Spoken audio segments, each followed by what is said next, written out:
ऐसा साम्राज्य जिसने लगभग 600 साल तक दुनिया के सबसे बड़े हिस्से पर राज किया।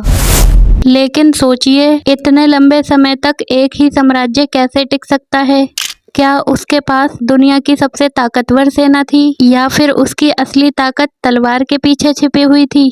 ये कहानी है ओटोमन एम्पायर की, और इसका सबसे दिलचस्प हिस्सा ये है कि ओटोमन सिर्फ लड़ाइयाँ जीतकर ही ताकतवर नहीं बना था। उसका पहला बड़ा राज था लोकेशन।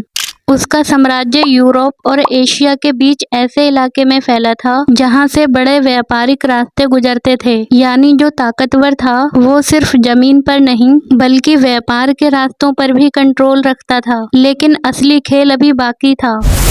दूसरा राज था कॉन्स्टेंटिनोपल।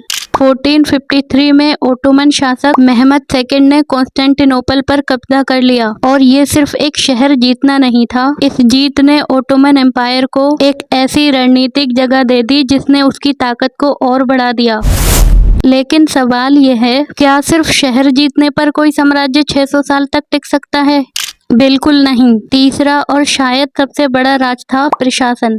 ओटोमन शासकों को पता था कि इतने बड़े साम्राज्य में हर इंसान को एक जैसा बनाना आसान नहीं है। इसलिए अलग अलग समुदायों और धर्मों को कुछ मामलों में अपने धार्मिक और सामाजिक नियमों के साथ रहने की जगह दी गई। यानी ओटोमन की ताकत सिर्फ ये नहीं थी कि वो दुश्मन को हरा सकता था, बल्कि ये भी था कि वो जीते हुए इलाकों को संभाल सकता था। जेनिसरीज जैसी संगठित सैन्य टुकड़ियां ओटोमन सेना की पहचान बन गईं। बारूद और तोपों के बढ़ते इस्तेमाल ने भी उनकी सैन्य ताकत को बदल दिया।